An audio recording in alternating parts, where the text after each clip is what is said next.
2, 3. It's 2Scoops. We in the building. We back. Episode 4. We here. We live. 4 or 3? It's episode 4. Mm-hmm. Is it 4? 4, yeah. 4 already. We Oh, working. wow. Hold on. We got a guest in the building. I like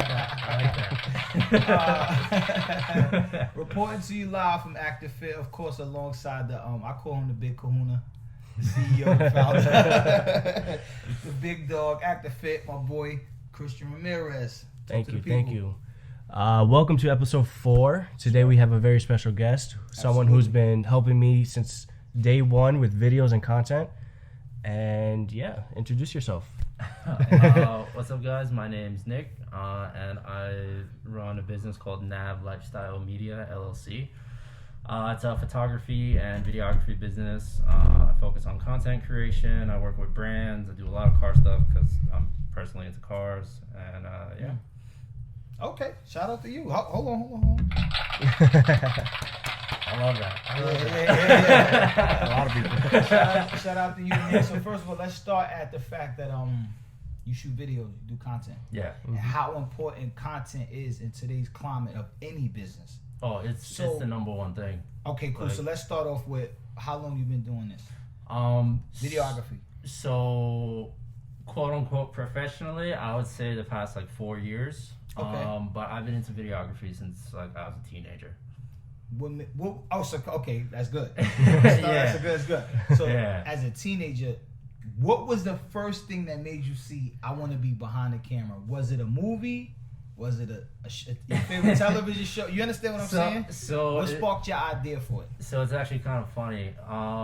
So I used to skateboard, right? Okay. And we always used to watch quote unquote sponsor me videos, Right. which is like the videos that skaters would submit to companies, and they would just show what they could do and put little videos together. So there was a transitioning point when I was in high school where I dropped out of my first school in freshman year and I was trying to find another school, and I went to a school that offered film classes. That was one of the key points that they were selling to students to get them to sign up. Really?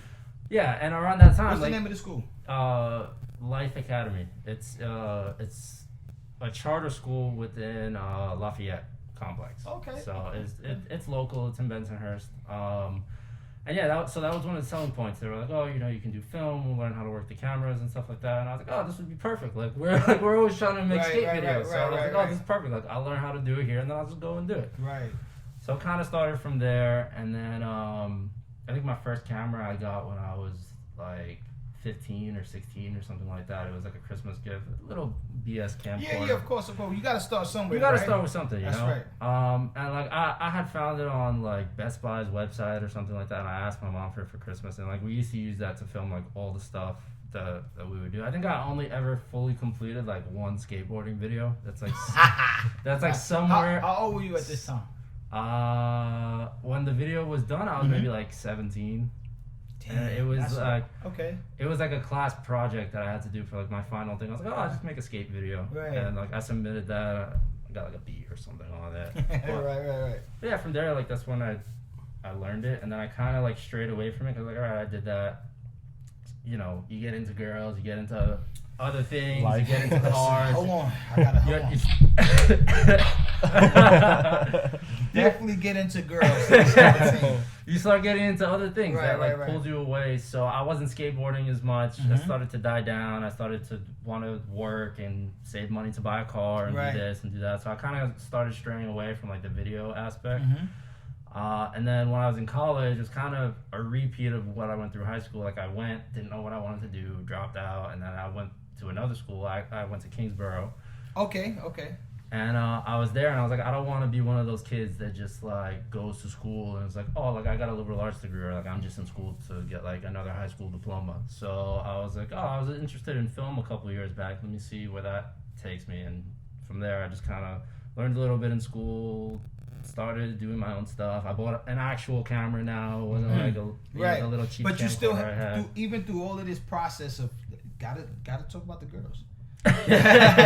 Even through all this process of you transitioning and going through school to get yourself situated, you still had that love for that camera. I did. Not as much. So okay. So I had stopped filming for a little while. You know, we would take little videos on our phones, and like I would post little clips here and there on Facebook or Instagram of like the tricks we would do. It wasn't anything crazy or anything like that. But I think I didn't really have the resources to continue pursuing it because like I had like a cracked version of this old editing program that a friend of mine got and gave to me, and like that took forever to edit videos on, and like I didn't have the best computer, and I still had that. So you were just basically grinding with that little crap right. camcorder, you know. So like I didn't really do much. I did take a lot of videos, but I didn't have anything to really edit with. It wasn't until I actually started taking film classes and I learned a little bit more about like certain programs that I actually saved up to invest in a computer. So it wasn't until college that I got like a decent computer that could actually run programs and do this and do that. And then like from that point, like once I got that, I was actually able to start playing with it like for real. So then you really got into it when you got into college. You was like, look, I know that I'm good at this. When did you know you was good? Like I'm not. I tell you straight up, like I'm not. It's one of those things where like you're always still learning new shit. Like you are always still learning new stuff, and like, you know, on Instagram and on YouTube and on stuff like that, there's always somebody that's better than you. Like you gotta humble yourself. There's always somebody that's 10 times better than you, no matter what. I understand all that. No, because I'm the same way. I sit and watch the guys that went to school for journalism, because I tell people I didn't go to school to be a journalist. I just I'm a people person, right. So I can speak your language. You know, I'm willing to learn. I love to learn, so I'm a good listener. This is another reason why I love podcasting, because you get to people share their knowledge with you. Somebody come and school you to something you never had no idea of even thinking about, and you can add it to what you do. So I tell people whenever I press record, class is in session. Yeah. Right? So it's not just me sitting here talking to you and I'm listening like, oh, I never even thought to even think that far. Because the most ingenious people come up with the greatest ideas. It's not always because they went to school to think. This is because they're innovative. They know how to be creative. I say that to say, I didn't go to school for this, just like you said, look, I was into this, and that. But when did you know you saw your footage and was like, I'm here?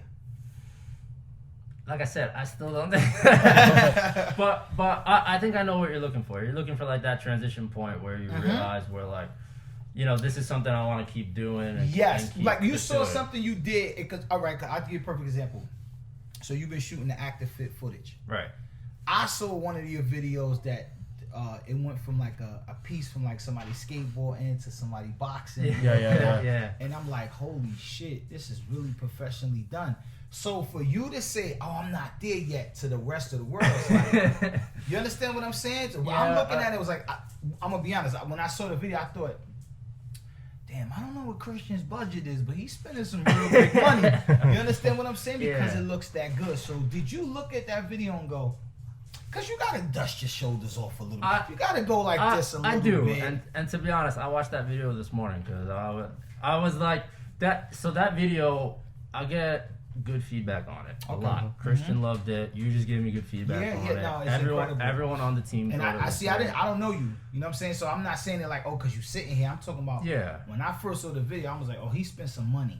Yeah. So like projects like that, I'm just like, I was very proud of it, but I'm also like, it's one of those things where like I'm really hyped editing it. And sometimes I'm unsure, and I'm just like, like there's a deadline, you got to go through it. Like the whole editing process is really just like, it kind of takes away from the excitement. And once you finally get it done, you're really excited. And then like, I don't know, it's been what, almost 2 years now, or a year and a half now that we edited that. And I watched it today, and I was like, I probably would have did this a little different. I would have did that a little different. Of course, you're gonna critique yourself. That's part of being great. You know what I'm saying? Like, but that's a project where like I actually am really proud of. Oh man, that's incredible work, bro. I've had people that I've shared the video and was like, yo, you know, I like I said, I don't know you, but they're like, yo, bro, who did this video?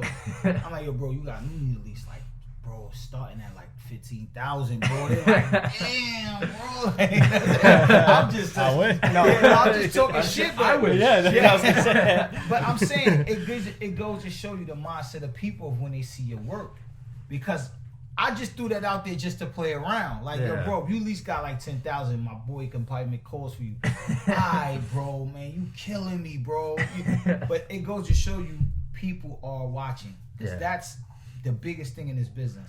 Is to have people tune in. It's funny you say that because, like, somebody, I don't know if they follow you or I think they follow, like, one of the members of the team or something like that. But they DM'd that video to me after you had posted it on your page. And they sent it to me, and they're like, yo, you made this video? Because, like, at the end of it is his logo, and then I asked for permission. Right after it is my logo, but it's, like, at the very, very, very end. Right. So they must have seen that, and they sent it to me, and they're like, yo, you made this? And I was like, yeah. They're like, yo, like, we got to link up and, like, shoot something. And I was just like, oh, shit. Like, that was one of those moments where I was just like, oh, damn. Okay. Like, I'm with it. Yeah. Because we're in a content-driven society, you see it with the music business every day, right? So like I said, I've been sprinkled around for many years. I tell people the first thing I do in the second nature is like, yo, where is your video? Your song is cool. It's nice. But where's the music video? Where's the music video? And it better look like you took the time to spend some real money and have somebody really put this together. I don't care if it's a $500 job. They better make it look like it's $5,000. Yeah. So who did you go to? Because it matters, bro. It really matters. That quality, bro. Quality. I'd rather have 2 videos on my YouTube that have 20 and they all trash. You know what I'm saying? Quantity doesn't work in today's society. People want to see dope stuff because we in the microwave era. Yeah. I get a quick glimpse and your shit look trash. I'm good on you. Yeah, you're done. You're done. You're never gonna be. I'm never a fan. You know, to be honest, that's one of those things that psychs you out. Like, it really psychs you out because now, like, you gotta make sure that almost all your stuff is really, really, like, on par. Because if not, they're gonna, like, if somebody uses that as an example as opposed to, like, your best work, it's like, come on, like, really, you showed that one, but not, like, exactly. not the other one, I get it. you know. So there's some pressure there, and, like, I watch a lot of people in the industry. I'm always on YouTube listening to, like, stuff other people say. A lot of them say that it doesn't really matter. It's more so how, like, you present yourself and how you are and how professional you are. And I totally get that because, like, I've gotten a crap ton of gigs like that with little to no work. But there's still that pressure there where it's like, I want to make sure my video is, like, top quality. So, like, I'll edit something and then, like, let's say there's no deadline. Like, the Active Fit video had a deadline. So I was, like, I pushed it out and I did my best within, like, that time frame we had so we could get it out so he could do his launch. Did you do the treatment? What, editing? Yeah, no, just the treatment. Did you write up you did the treatment, right? You had we did it together. We had like 4 meetings on that. So, like, he had his original idea and, like, we met up, we spoke about it. It was me, him, and Jose at some restaurant over here. We linked up. And we had the initial idea, and I was like, all right, cool, we're going to have another meeting and have the team. So then we had the whole team, we were planning that out. Then we had, like, one more meeting after that to just, like, get everything dialed in. And then it was like, all right, cool, this is our schedule for the day, this is who has to be here, this is what we're doing. And, like, and then it was the production day. I'm asking that to say, I'm asking that to be like, if I looked at the video, I would say, the way it was edited, I could see you could shoot a movie. So I know that's your dream. Like, I'm asking. Let me ask. Okay. You understand what I'm saying? Is that your dream to be like, yo, I'm movie ready? I think at some point I would like to do, like, an actual film, and I've had a bunch of ideas. I'm not there yet. Like, okay. So the man is humble. Hold on. It's a humble guy. Thank you. He's a humble guy. But that's the goal. That's the end goal. It's not even the end goal. It's more so just one of those things on, like, the list I want to do. I don't really have an end goal. Like, like, right now I'm focused on my company and getting more brand deals and focusing on, like, advertising and marketing. What and I mean stuff by end goal, let me specify. What I mean by end goal is, I know I can shoot videos, right? I could call one of my rapper friends right now and say, look, I got a dude, I could work with you. This guy shoots amazing videos. Give me $3,000. He might entertain a treatment. $3,000. I can do that. But I know in your mind it's like, that's minute to what I really can do. So let's just say somebody came and said, look, I need a good film guy, and I was doing a documentary for, like, a movie. Yo, you need to holler at this guy. Look, he did this footage for this price. Right? So I'm saying, I know in your mind it's like, I start here, but I know I can do bigger things. Yeah, I would agree with that. Yeah. I could see myself doing like a straight up documentary. As a matter of fact, the project I was working on with Christian for the following Active Fit video, it was very similar to that. Like we were telling his story. It was very story driven. Like that's why I like your videos, because it's a theme to it. It's not just like I got in a box and just pop down, start dancing. You know what I'm saying? It's like it's not. Yeah, they don't want to see me dance. So I'm just saying, like from my perspective in the videos I like to make is a storyline to it. Right. Like that's what makes for me a video interesting. Is like you got to be telling the story. And like I used to do what I called lifestyle videos. I would interview people similar to like how I was working on another video with Christian. Right.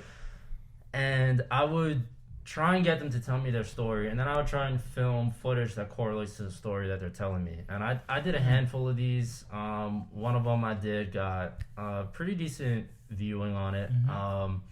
But that was always like my main thing. Like I didn't want to just do videos just to do them. Like I've dabbled in a lot of stuff. You know, vlogging used to be really popular, so I dabbled in vlogging. I did a handful of them. Okay.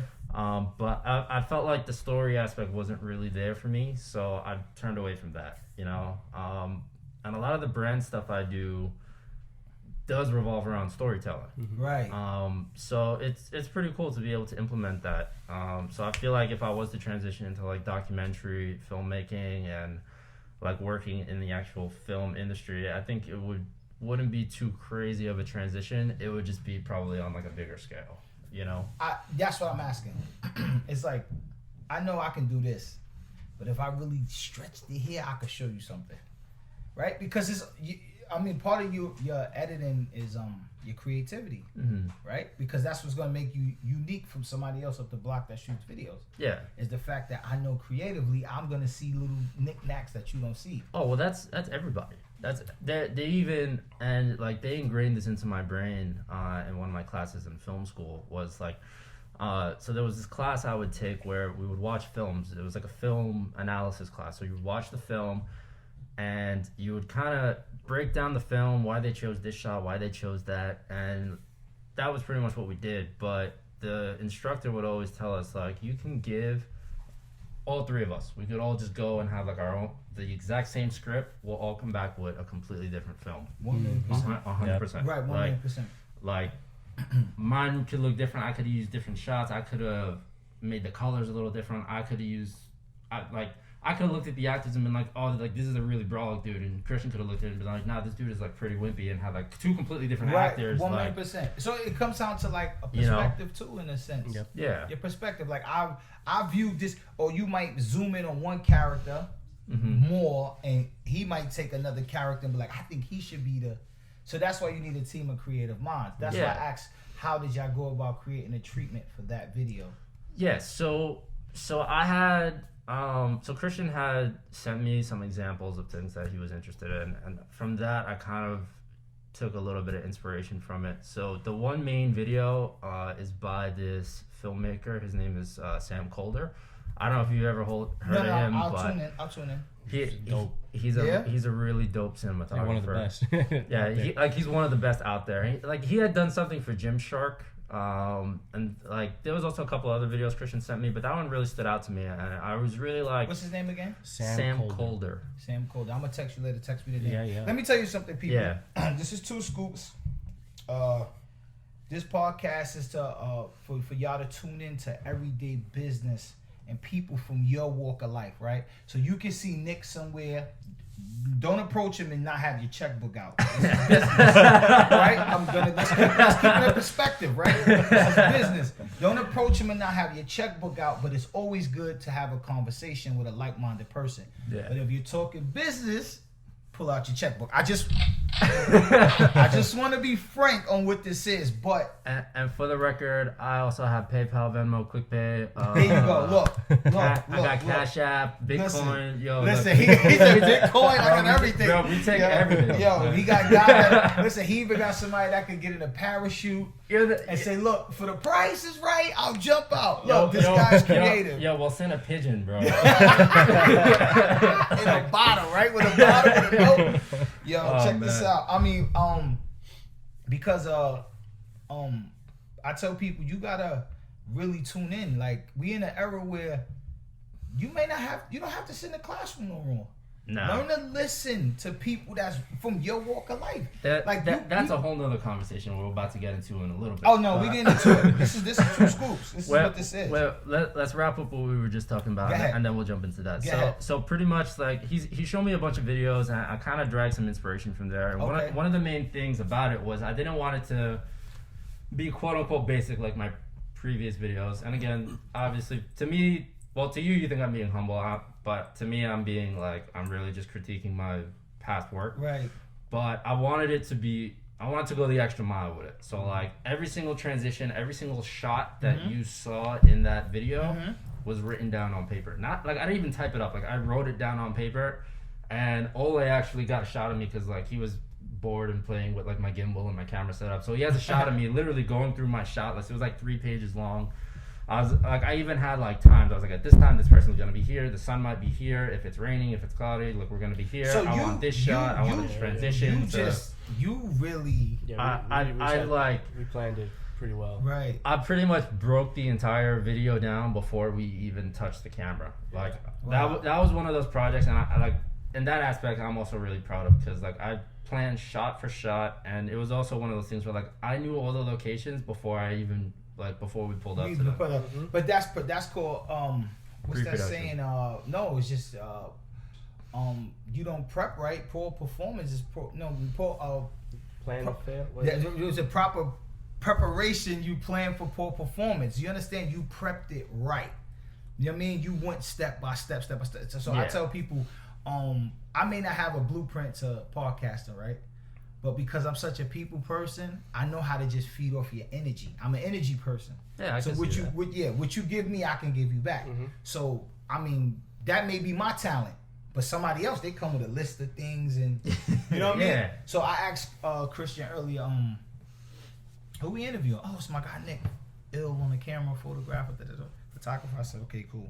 So what I do is I go through YouTube, and I look at, and I don't watch the whole video.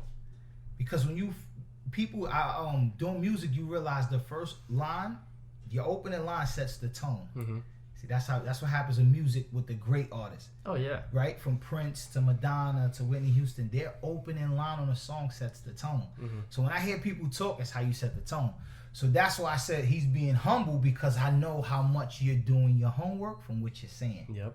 That's what sets the tone. That's why I'm asking you, Nick, what about this? What about that? Well, I got more to go, but you know what I'm saying? But which is great, because people need to hear that. Look, even though this dude is really sitting here and he's becoming an almanac for videography, look at how humble he's still saying, look, I got more to go. So for y'all out there, your up and coming videographers, you know, dudes that want to learn editing, want to learn stuff like that, man, tune in with Nick. You will be able to see his link.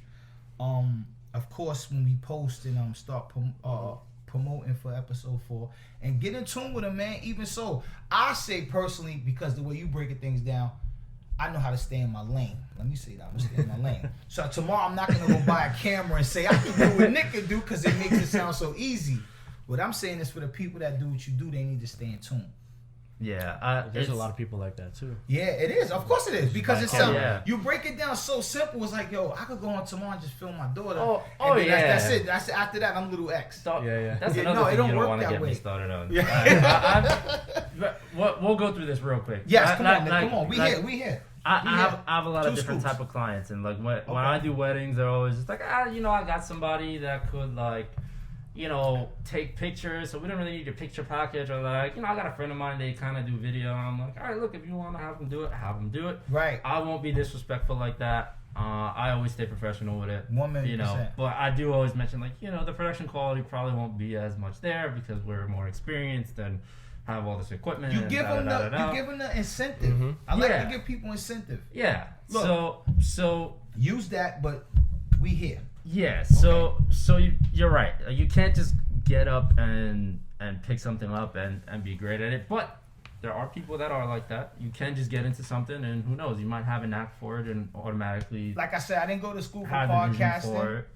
I tried out a few shows. Shout out to Nina Moreau. She gave me the opportunity to come along with her show on DTF, and I tried for it. But the reason why I was able to fall in line is because, like I said, I did music for so long. So I know how to feed off of energy. I know what it takes to create a song. I know what it takes to create a hit record from somebody that's just a good, they just sing on their block, right? Right.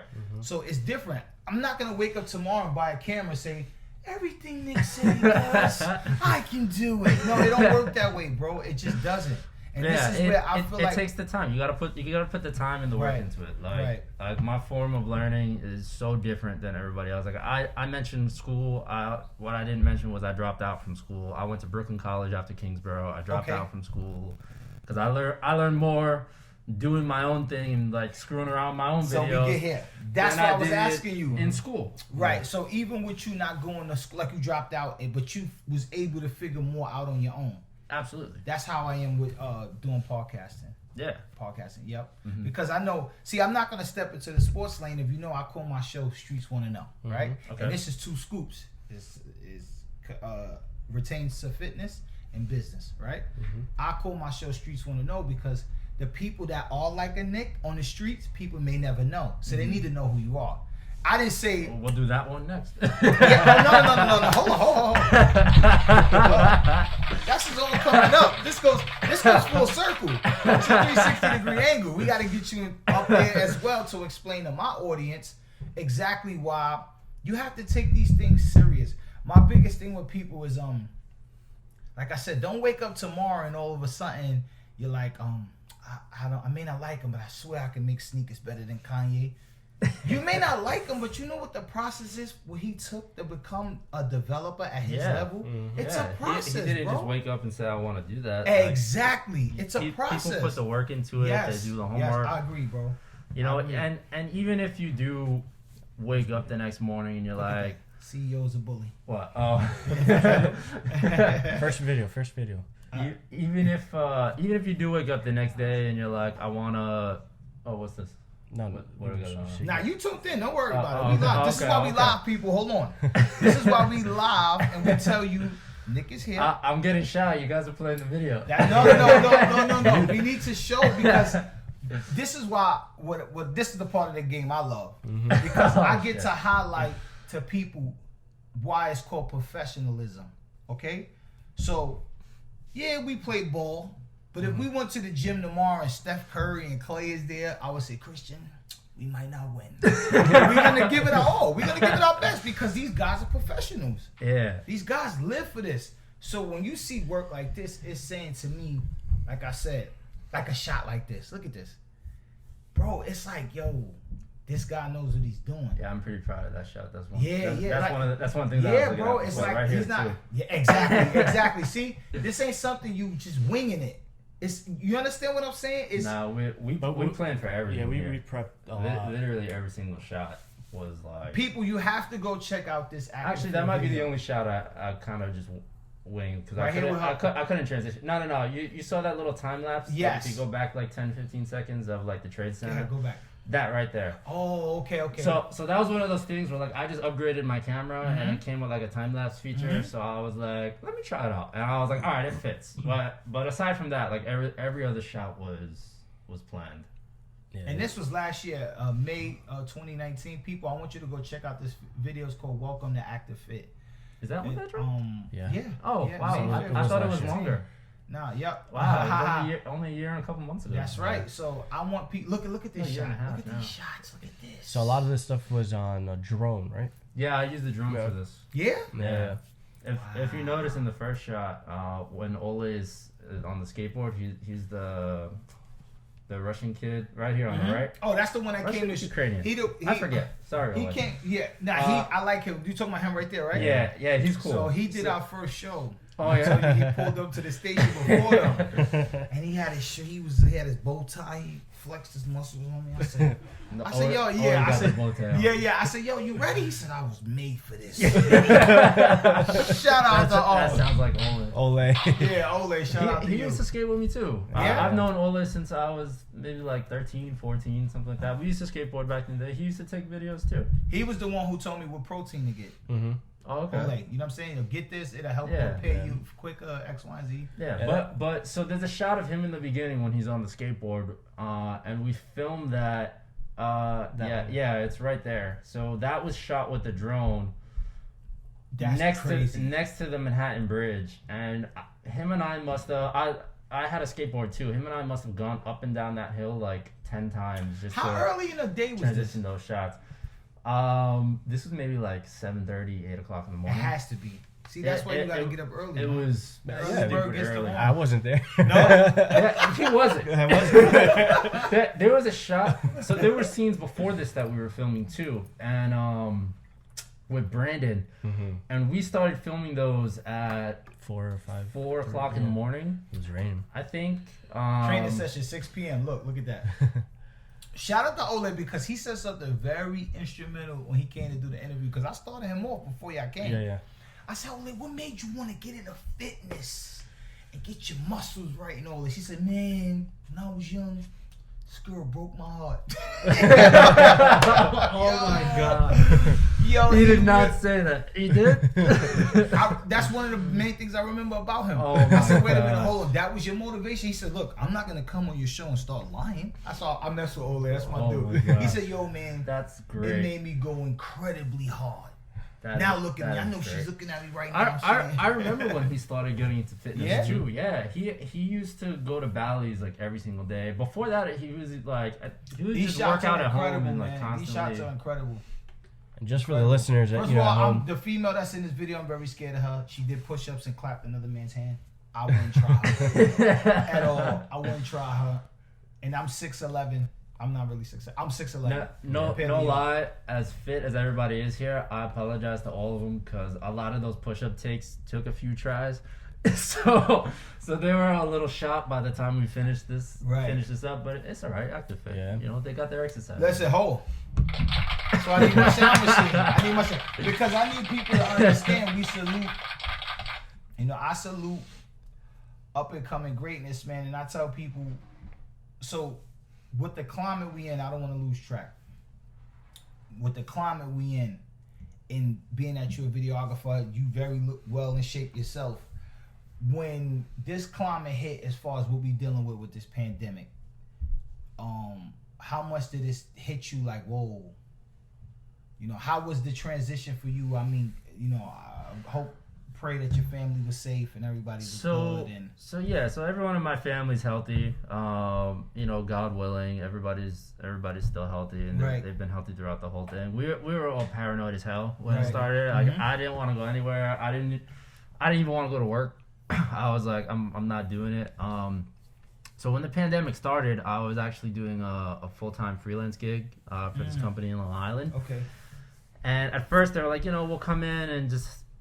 That's when I think Cuomo was like, yeah, you know, you can have a couple of people in the office, but not everybody. Yeah. And there's only 8 people that work there, so I was like, all right, like we're gonna go in to have like 3 people there, 4 people there, and it's like if I go in, my boss has to be there, but I can't be there because the days that he's in, somebody else had to be there. So like it just worked out to the point where it was like, all right, the days he's home, I'll go film with him at his crib in Long Island, and then like I'll edit remotely and stay from home.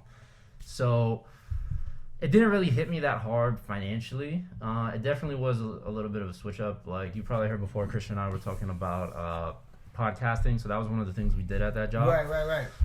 So we transitioned from doing it to a setting like this, where like we're next to each other, to like we were FaceTiming, and like I was recording my camera, he was recording on his phone, and like I would cut that together. So that was only like the transition as far as like income goes. All my weddings for the year got shut down though. I know, man. That was because you, like I said, I'm looking at you and saying, okay, well, you shoot your own videos, you do your own thing. You know, you're a self-orientated business. You're a self-conglomerate. Yeah. I know it hurt, not just the money, because you run your own business, but just to the transition, right? Yeah, but for me it wasn't that great because, like I said, I was so in and so focused on my day job that like for the past year or so, it kind of took away from being able to focus on my own company. So all I was really doing was like weddings, and I hadn't done any brand videos. His was the last brand video that I did. The Active Fit one was the last one I did before I started that job. Let me stop you. Hold on, I gotta stop you. when he came to you with the idea to do Active Fit, I like to ask people this because I know the fans. I know you hear me say this all the time, but I want y'all to understand what it is to have a vision, right? I'm gonna stress that as we go along with this podcast. Your vision is very important. So when he first came to me and told me what he was doing, we was walking from the park, we played ball. You know what I'm saying? I've been knowing Christian for some years now. Believe it or not. I live in the neighborhood. Oh yeah. Oh, yeah. I'm walking distance, like literally two steps. I'm a really short drive. I'm straight down McDonald's. Like, oh yeah. Yeah. I sit chill in the park here all the time. Okay, so I've known Christian for some years now, just playing ball, and we have a Avenue S crew group chat that we all in because. Who's in that? Name drop people. Do I know them? Probably not. No. Nah, he probably don't know. He don't know Dan. Everybody knows Dan. No one knows Dan. Oh, nobody knows Dan. Jesus Christ! Sorry, hold Dan. on. Sorry, hold on. What sound effect you got? Yeah, I got it right there. Yeah. Play that again. Yeah. Dan, I don't know, guy. This is nice. I'm about to give me one. What's this? Suspense? Surprise. This is for you, Nick. Hold on. Yep. That's what we need more of. Yep. So what? We was in a group chat and we walked from the park and he said I'm doing this, and like I said, I've been speaking on the business. I've met so many different people, but you just acquire knowledge. And I'm like, damn, bro, this is an incredible idea. I'm not gonna tell nobody else because I don't want them to try to steal your idea. Yeah. I was able to plug him with. Shout out to my man Eric Miller from the West Coast. Every time he comes, he wants to lock in what Christian's doing. What are you doing with the site? So I seen the growth from a pebble, and it's becoming a full blown rock. Right? He's adding this. He's doing this. He's taking this out. I mean, when he came to add the clothing component, what did you see to make you say, "Bro, let me come and shoot a video because I see this angle"? All right, so what year did you start Active Fit? Was it like 2016, 2017, somewhere? 2017. And 2017. Really So I first came onto it like I didn't have Christian on any socials, and like I vaguely remember him, like I said, from the neighborhood, from hanging out. So like it took a little while to put a face to the name, but then I was like, oh, like I remember you.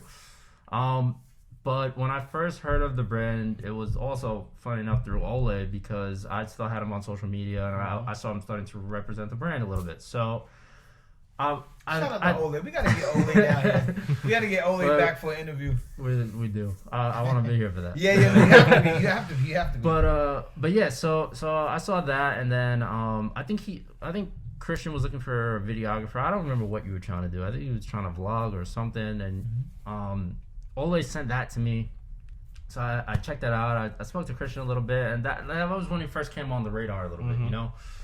But then I hadn't done anything for a while. I hadn't hit him up. He hadn't hit me up, and then I actually did a project with Ole, one of the lifestyle videos I told you about. So I interviewed Ole, and we got into the whole thing about how he got into fitness and so that put me more on Christian's radar.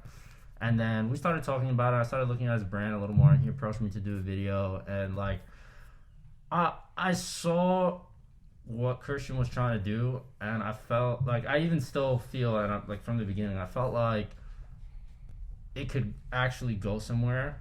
That's what I agree with you. I felt the same thing. Like, this is different because, and he stresses this a lot. That's why I call him the Big Kahuna, because we actually do it. Yeah, he's creating a community out of this. Yeah, that's the part of it that I kind of noticed, and like I think that was around the time you held that event here, that basketball event. Oh, we almost won that. Yeah, you almost won it. I was. My son was there. Shout out to my son. My son played. We almost won. We went to the finals. Yeah. We still feel like we got jerked. Hold on. We still feel like we got jerked, but it was a great. See, even with that, right? I forgot about that. Yeah. I forgot. Yeah. Even with that, the way we was gonna do it the next year was even crazier. But like they've been telling us at the park for very long, we was gonna do the park over. We was gonna do so many different things. Yeah. And, we want to get people involved in this because that's why I asked you about how you felt about this pandemic. I like to call it a plandemic. That's just me. You know what I'm saying? Nobody's political Why? views. Because you could take advantage and start making plans for once all this shit blows over. No. That's the way I see it. That's how I took it, though. Yeah? That's how. Straight up. I feel like planning. yeah, that's a good point. I feel like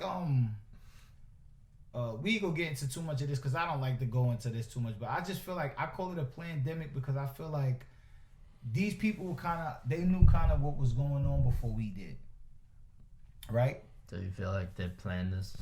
I won't say they planned it. We're not gonna say that because science is a whole different component, right? We gotta factor in science. I don't care what your faith is or what you believe in. Buddha, Judas, Stephen, Rick, Ralph, whatever. I don't knock nobody. Yeah. I don't knock. I don't knock nobody's religion or what they believe in. But if you do a little research, these things were kind of being talked about in 2017, 2016. Yeah. Certain people in politics were being warned that look, we might be facing a big situation soon because the health is this. It's all people ignore it. There you go. So I'm saying I call it a pandemic, right?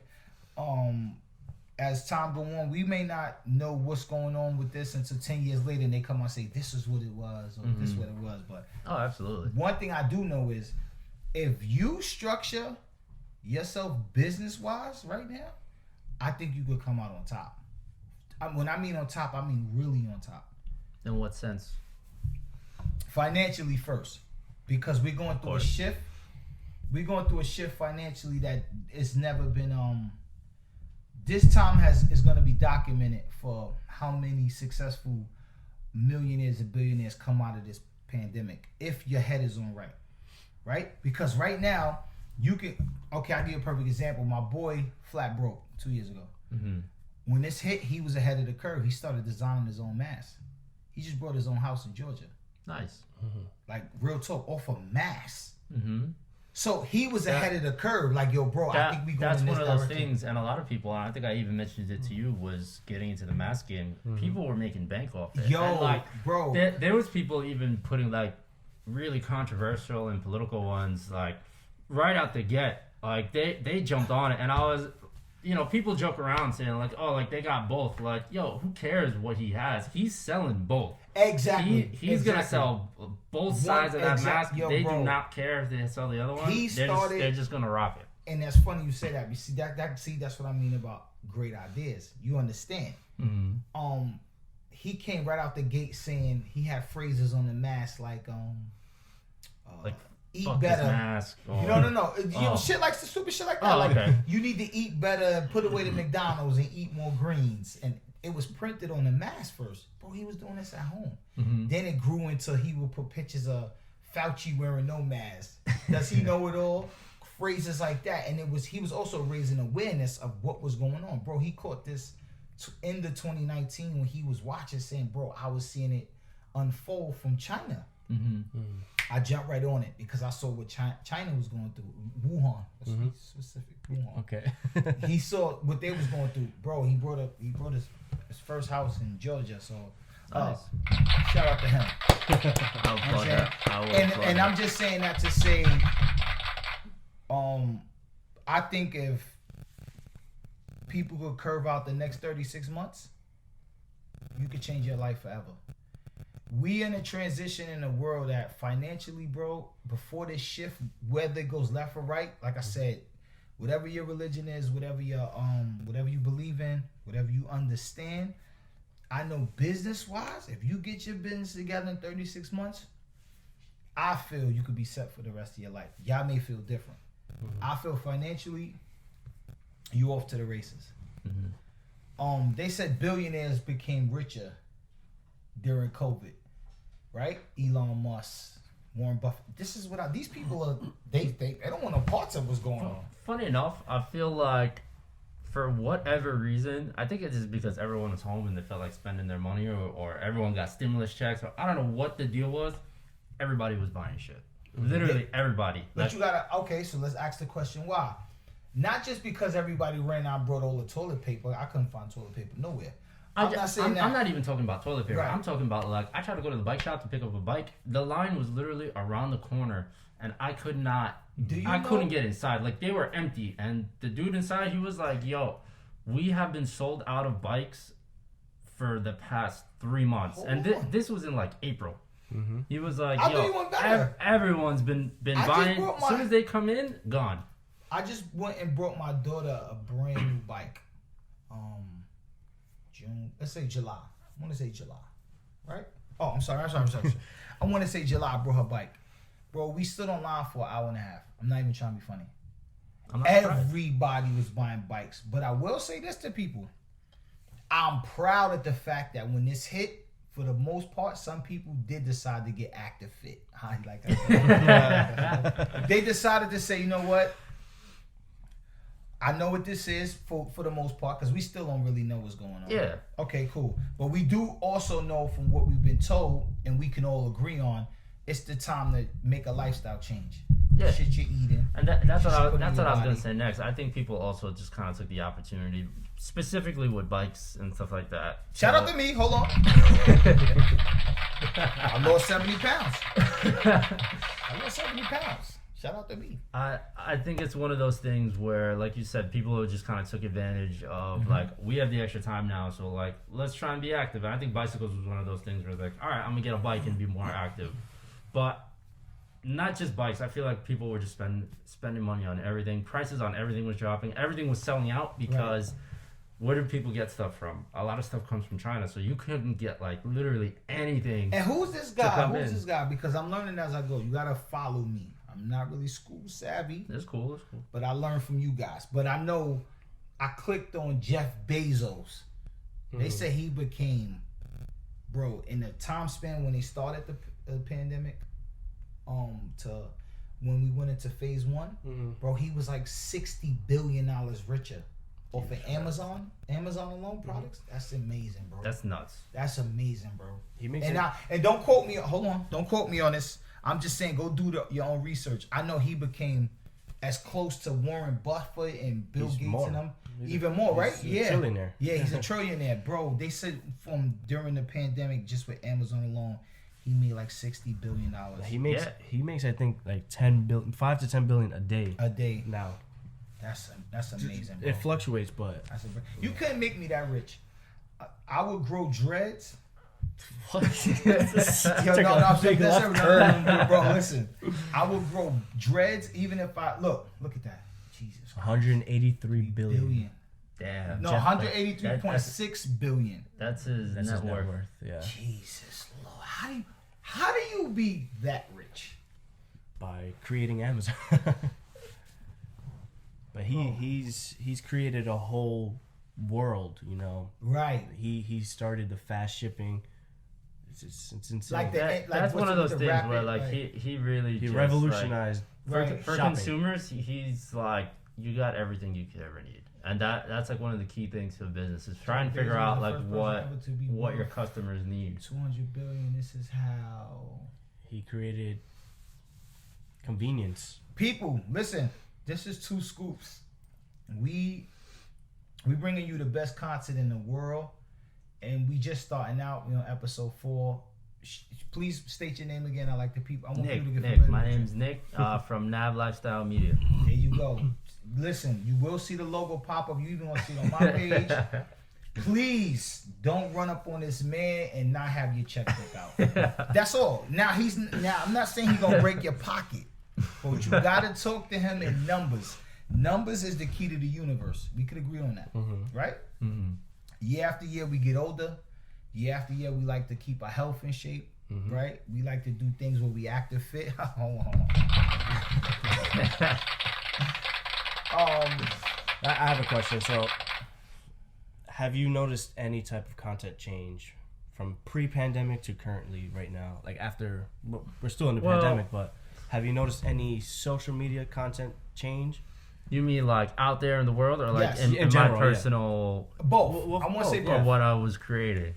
From the video, like the actual videos that you create versus like the social media content that I'm sure now you have to adjust and throw into your arsenal, for other clients. So yeah, like I said before, when the whole pandemic started, I was working my job. It was full time, and we did a lot of stuff in-house. We set up like a little makeshift set. We had everything set up. Everything was down to a science. It was like, all right, we're gonna film today.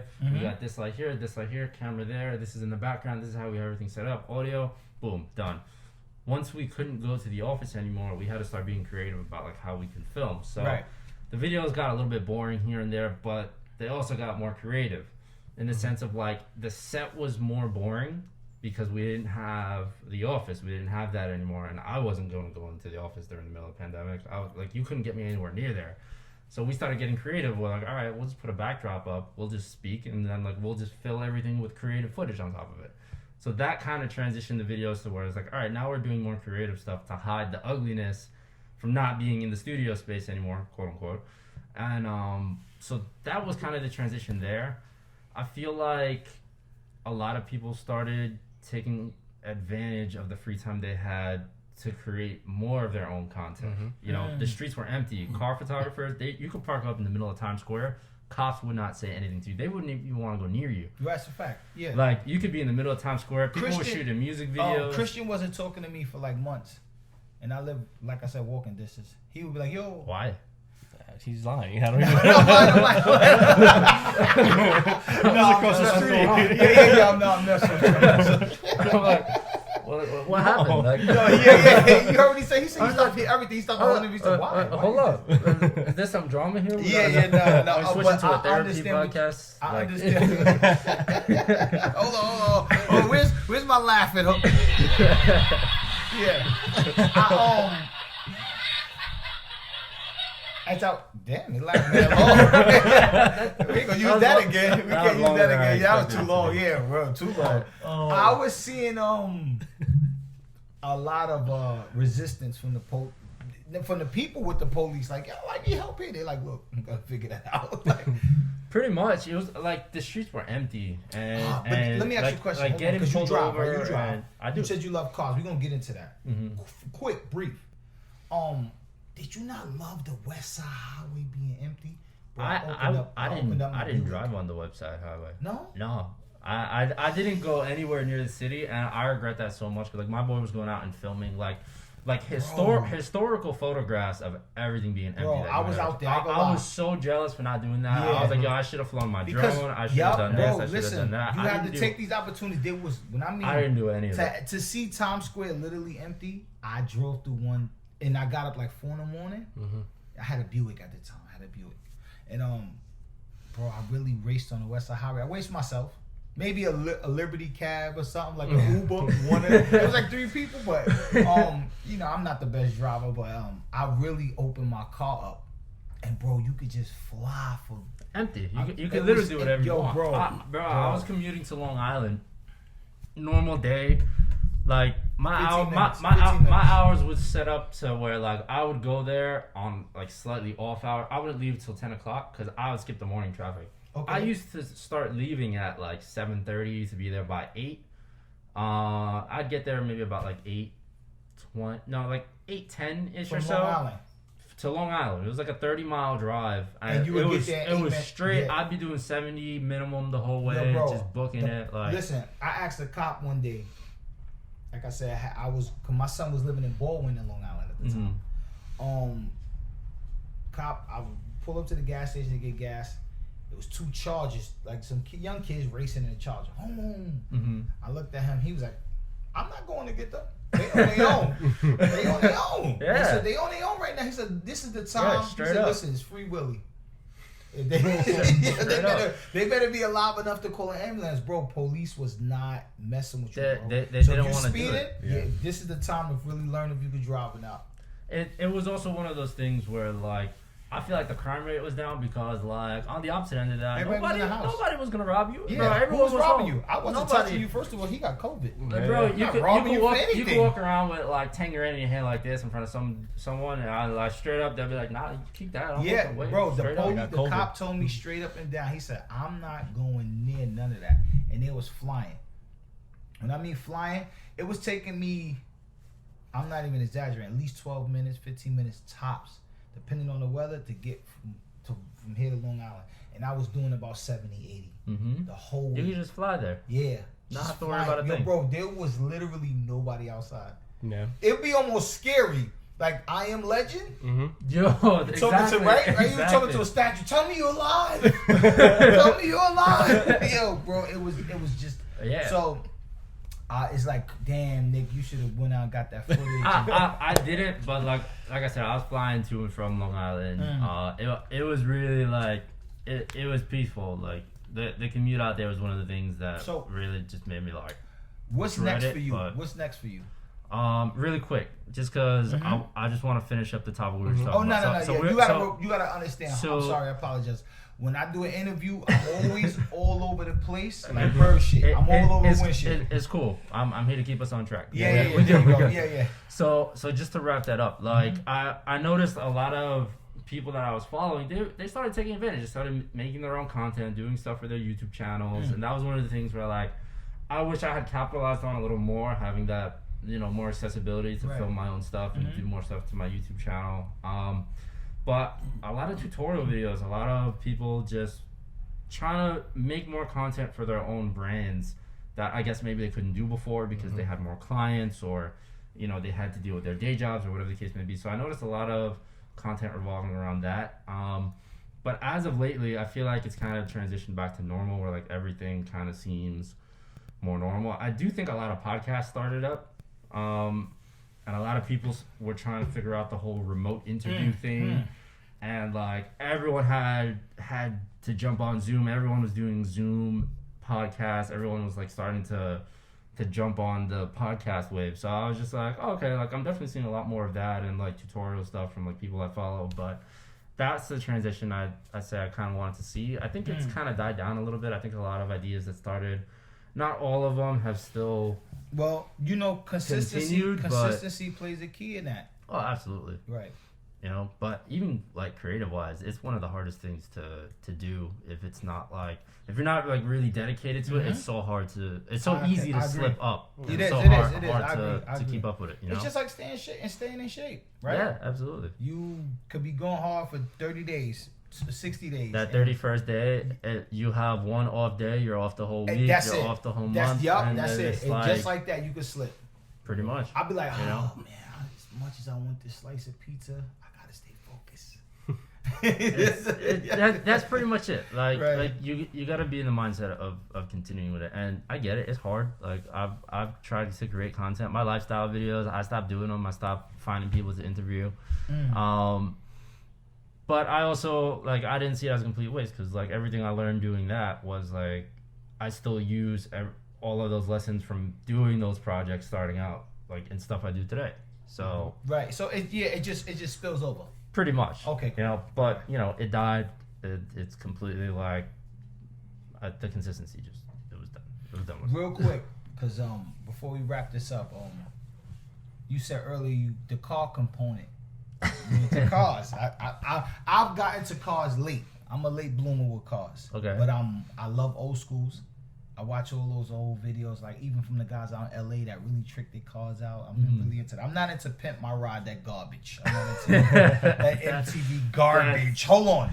I'm not into your garbage. I like the real stuff. There's a whole big thing behind Pimp My Ride. Like if you really watch like what happened behind the scenes. They said a lot of those cars was bullshit and it was getting broken down. Yeah, they were all bullshit. Like they never actually like fixed the cars problems. They just like tricked them out and put like fancy shit on it. And a lot of times you couldn't even keep everything. Like some of those cars, they take them back. Yup, I know. I heard. That's what I said. I don't represent that garbage. Yeah. But oh, hold up. We gotta reset. Yeah. Am I still rolling? I think I'm still rolling. I don't know if I got it reset.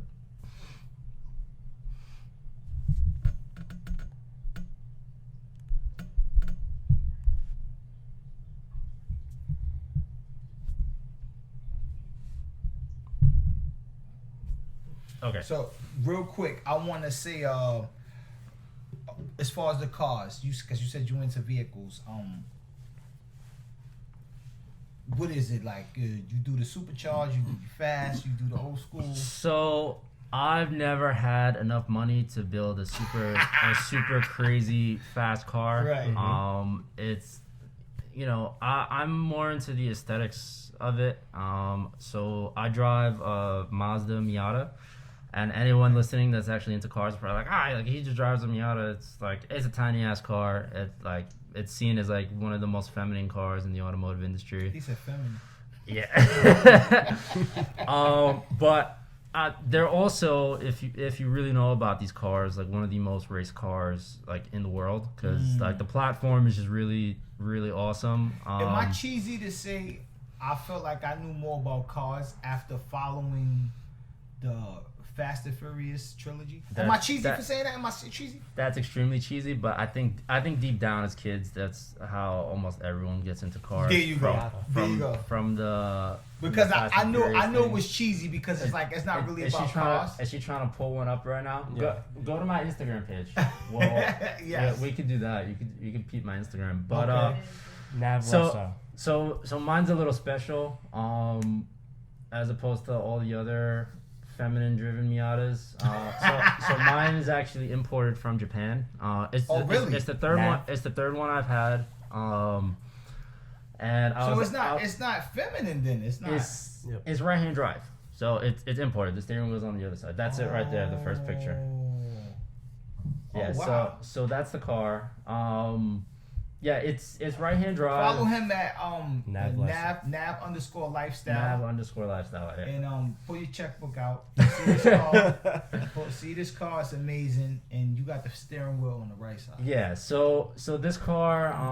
You asked what kind of cars I'm into. Mm-hmm. So this is the car I drive. I like it because it's fun as shit to drive. Like you can't not get in this car without a smile on your face. So how and they're affordable to work on, like super affordable. So wait, hold on. How much are you into cars that you fix them yourself?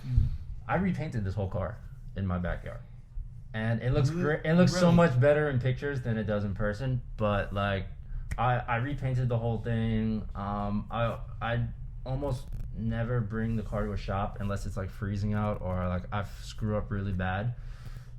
So everything I do to the car, I do myself.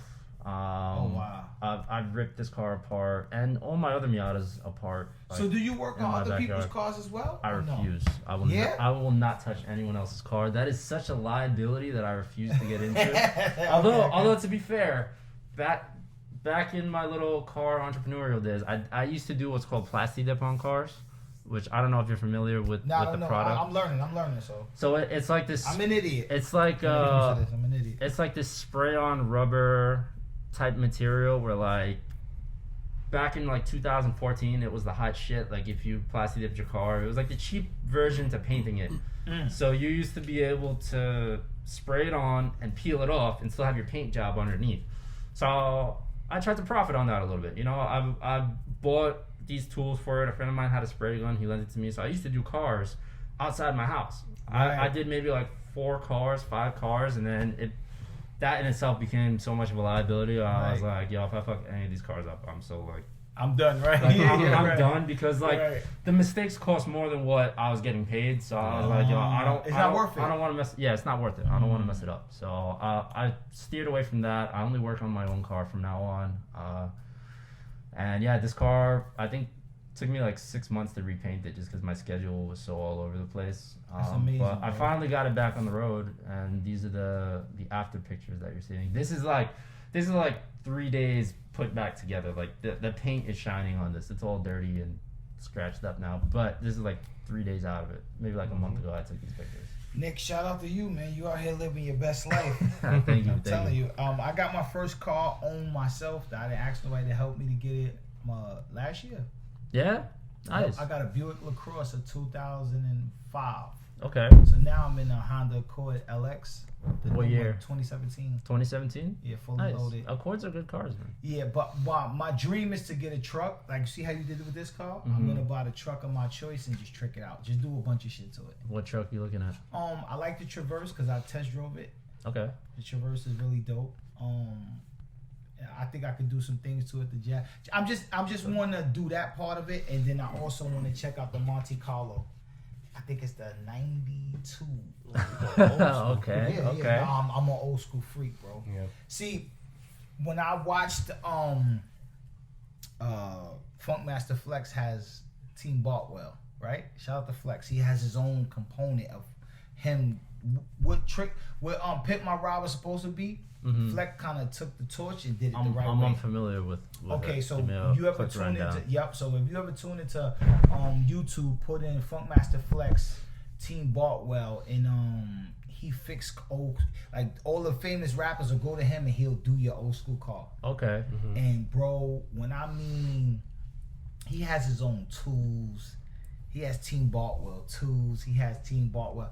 He was really going hard with it, and it's called Team Bartwell. Yeah, and yo, shout out to Flex, man. He really got me into the old school car, bro. I want a few old school cars, like a few. I'm an old school junkie, bro. Yeah. Yes, I'm a few old school junkie. Team Bartwell. Bartwell. Yes, Bartwell. Is this wrong? Bartwell. Like that? I think so. Yeah. There it is. So you created that? But okay. Yeah, see, so like you'll see him working on the cars, and it just he just there you go Bartwell, and what I think that's how he spells it. See, Bauturt. What is that? I've never heard of this before. Yeah, but he had like his own show. If you ever follow him, and what Pimp My Ride was supposed to be, he is. Okay. So he was tricking out your like if you brought your car to him and said, Flex, I got 5,000. I need this done. He could do exactly what you could pay for. Okay. With his team, so it's incredible. That's a whole nother thing too. Like, Yeah. we'll touch upon that briefly, Right. but like cars, it's always been one of those things where like mechanics are so expensive. I think the average rate for mechanic is like $90 an hour, just for them to work on your car. Yeah, I've spent a lot.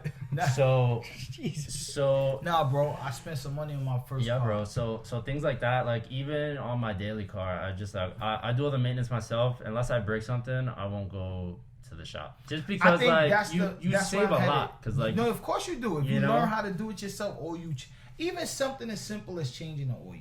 Yeah, like back when I first got into it, I was working minimum wage. Like I was making maybe $6 an hour plus commission when I first got my first car. So for me, like $90 an hour was like 3 weeks' pay right there. So I was like, screw it, I'm gonna buy the part and try and learn it on myself. Yeah, that's listen. Self-sufficient is the best way. You gotta be self-sufficient, people. But this is 2 Scoops episode 4. We appreciate Nick for coming through. He dropped a lot of knowledge on y'all. Thank you. Not just outside of videos, we just got into his life and everything he loves. And lifestyle. That's a fact. Well, like his Instagram name definitely personifies who he is. Of course, the big kahuna sitting here. I am, of course, Dustradamus, whatever, Smitto, whatever you see me on the street, you going to call me. This is 2 Scoops, and we appreciate y'all, man. And until episode 5. Yeah, episode 5 is coming. Yeah. We might have to do a little something spicy for episode 5. Yeah. Spicy. Like, I'm We gonna definitely have to have Nick back on. Yeah, too, no, Nick gotta come back. Bro, we because gotta Nick come gives back. us so We gotta much come back and insight. talk about that whole school thing. We didn't. No, touch we upon doing that. We're We're gonna bring you back, and we're gonna bring Ola back. Yeah. Okay. We'll have. Yeah, we gotta have you because he does this with his muscles, and I like nah. No. But yo, it's 2 Scoops episode 4, man. We'll be right back at you at episode 5, man. Please, people, stay tuned, man. We giving y'all what y'all need through this whole pandemic, man. You could get your Jews right here. Look, somebody like Nick is very instrumental in what he does. Very professional, very profound. Please do not approach him without your checkbook. I'm going to say that one more time. Or Quick Pay, Venmo, Apple That's Pay, right. Cash App, Yo, listen, the plan is to work smarter, not harder. PayPal, whatever we got. That's right. And stay active fit, y'all. We out of here. Peace. Later. There we go. So how do you cut those together now? Yeah, literally just adds them together. And then, Oh wow. Yeah. What about that little section in the middle where it's kind of like? So it'll stitch it up.